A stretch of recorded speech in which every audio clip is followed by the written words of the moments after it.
Welcome back. You're tuned in to Rise with India. Well, it is that time of the show where we get you our RWI champion. And this week, we have the Good Glamm Group, India's first unicorn beauty brand, owning a portfolio of market-leading D2C beauty and personal care brands. Well, Good Glamm brands that are powered by our proprietary digital ecosystem of content, influencer and interest-based community networks. That are deeply integrated through data and technology.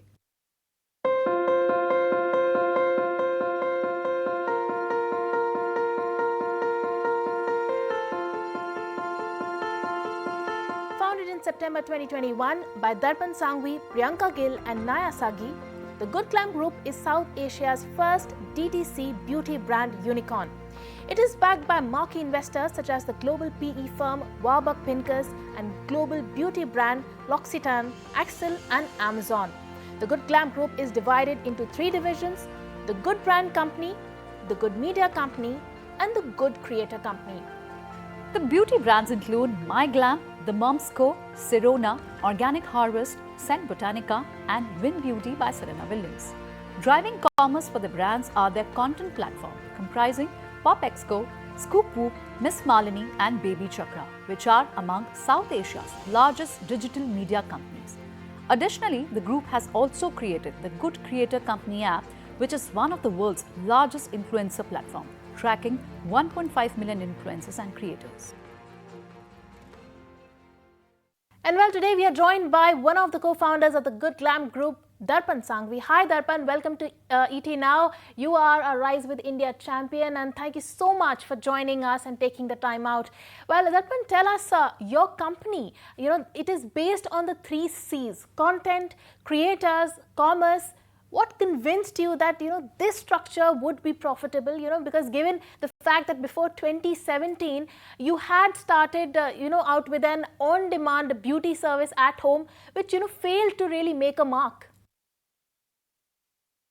Absolutely. So as you rightly said, in 2017 is when we moved from being an on-demand beauty service player to actually being a direct-to-consumer beauty brand. So we launched My Glam, the makeup brand that you see today, in October 2017. As you know, the philosophy behind My Glam was creating products that are very specific to the Indian consumer. And so we really need to understand the Indian consumer really well. And to understand the Indian consumer really well, we wanted to be truly DTC, which meant getting the customer to transact on our own website and app so that we can directly talk to the customer here and have the customer's data. And so with that purpose, we started building out My Glam as a DTC makeup brand here in India. In that journey, we realized one of our biggest challenges was to be able to get consumers to come onto our website in a cost-effective manner. Essentially making sure our CAC, our customer acquisition cost, was one which is very reasonable and allows you to make profit. And towards that goal is where we acquired PopExo, which is one of India's largest lifestyle content platform for women, to try content to commerce, whereby through the organic impressions that PopExo created on Instagram, YouTube, Facebook, through their content, we were able to insert our brand My Glam in there and that get consumers to come onto our website and transact. When that worked, when that model worked, when the My Glam PopExo combination worked, is where then we doubled down on the content creator commerce model. And we consolidated a bunch of different digital media platforms like Scoop Whoop, Miss Malini, Baby Chakra, and created also India's largest creator platform called Good Creator Co, where we have over 1 million creators on it. And started using the traffic and the impressions that got generated from there to come to our portfolio of beauty and personal care brands. So to answer your question, this model we created was to ensure we have the lowest CAC in India and have one of the highest customer acquisition engines of any brand in India. All right, Darpan, if you look at the FMCG conglomerates, their strength is their deep offline distribution network. And as a digital network, as a digital FMCG conglomerate, what is the moat in building your brands? The traditional FMCG conglomerates have such deep offline distribution and that takes decades to build. So we very quickly realized that that can never be a moat for us. For us, our moat will be our digital distribution. So the same thing that the traditional FMCG guys have, which is offline distribution, our moat is digital distribution. Today, we have over 30 million loyalty program members. We have over 18 million transacted direct to DTC consumers on our own website and app, which is amongst the highest in India.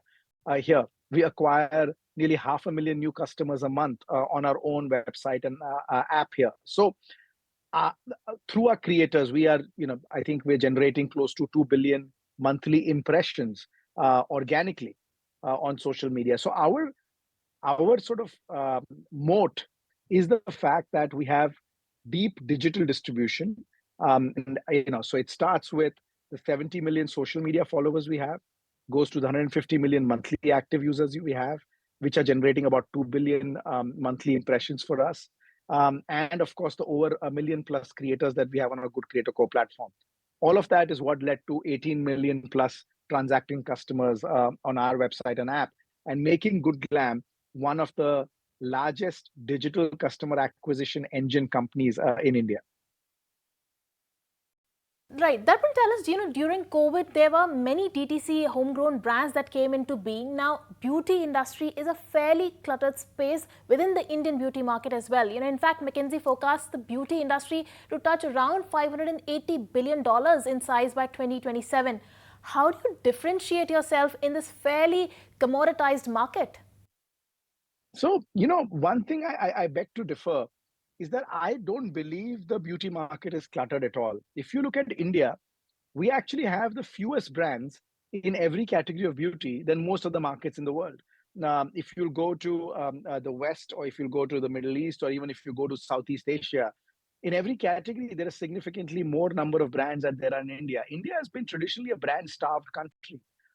And I think the homegrown DTC brands did find several niches and started to capitalize on that. As you said, you quoted the McKinsey report, the BPC industry, the beauty personal care industry is growing incredibly well, and is already large and is going to be much larger. Now, the point that you touched upon, which is how do you differentiate yourself, I think that's critical, and that's what gives room for more and more brands to come in. So each of our brands has its own differentiation. The differentiation starts with, what is the brand point of view, what is the emotional need of that consumer that brand is looking to solve, what is the product benefit that brand is giving, which is unique from everybody else here. So if you look at all our brands, they all have a very specific point of view. Sirona is all about breaking taboos. And I mean, it's a brand that has helped women, empowered women by helping them break taboos through our disruptive products. So very strong brand proposition, and the products are very unique. Number one market share in India for menstrual cups. And several other market leading products there. If you look at My Glam is all about, unlocking your hidden glamour potential. It's about glamming up like a star, because when you wear makeup, you're looking for transformation. And what we look at, when we look towards then, is of course our amazing, beautiful stars. If you look at My Glam, we launched the first celebrity makeup line of India with Manish Malhotra by My Glam. We recently launched My Glam Pout by Karan Johar. So I think our deep sort of integration with Bollywood, with the aspirations of our consumers to help them unlock their hidden glamour potential, is what differentiates My Glam here. The Moms Company, it's about understanding that when you become a mother, you undergo changes like you've never experienced before. And so the Moms Company is all about, its products for every mom, helping her through every change here. So every brand of ours is very uniquely positioned. Organic Harvest is all 100% certified organic products. Now, that's very important, because everybody talks about natural products, but what people don't realize is there's no certification for natural, and that's why we went a step forward and we talked about organic has certification, and that's why organic is the better natural, if you may. And finally, Saint Botanica. It's all about bringing exotic world ingredients with the efficacies of science in here. So every brand has a sharp point of view, sharp product benefit, and that allows itself to differentiate itself from the competition and offer something unique to the consumer. All right. Darpan, also tell us what is your vision for the three different verticals, the Good Brands Company, the Good Media Company, and the Good Creator Company. What are your IPO plans? If you can share the timelines with us, and also give us an advice for our viewers who are the budding entrepreneurs and who are chasing valuations. So, look, we've always, our dream has always been that can Good Glamm Group be that first global beauty company to come out of India? And that's what we're working towards. Our all our verticals. If you look at Good Brands, that's where our beauty personal care brands sit. If you look at Good Media and Good Creator, these are our digital assets which power our good brands. The vision for the Good Glamm Group is to have brands that consumers love, have brands that are going to last for decades. And yes, as you mentioned, for us, our destiny is that IPO in the Indian stock markets. The consumer multiple in the Indian stock markets is far better than any other country in the world. And that's where we hope to get to in the next 18 months. The next question that you asked, which is advice for entrepreneurs who are chasing valuations here. I think, look, valuations is one outcome, but you're never chasing the outcome. Entrepreneurship is not a destination. Entrepreneurship is a journey. And I'm sure every entrepreneur knows that because that's just in your DNA. You're always going, you're always pushing ahead. And that's it. So all my only advice is for everyone who wants to be an entrepreneur, don't think too hard. Take the plunge, do it. I see most people stumble even before they start and they don't make the leap. And then once you've made the leap and you've jumped in there, remember it's a journey. It's not a destination. Just keep at it, keep at it, keep at it. And hopefully all our dreams will come true. Darpan, finally, we recently had the FM announce the budget where she announced the abolition of angel tax. Now, which augurs very well with the startup ecosystem, and that has been, struggling with funding of late, going through the funding winter, if you will. Has this come as a new lease of life for startups? So yeah, it's I think the startup community really welcomes this move by the government of India.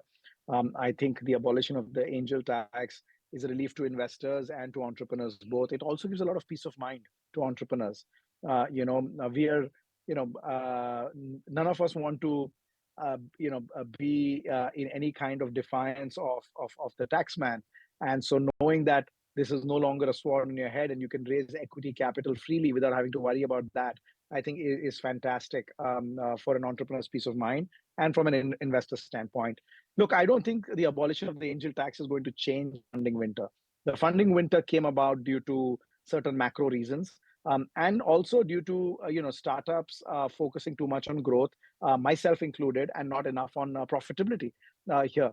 And I think there has to be a fundamental shift in that. And I think all of us have worked towards that. So I do see the funding winter going away.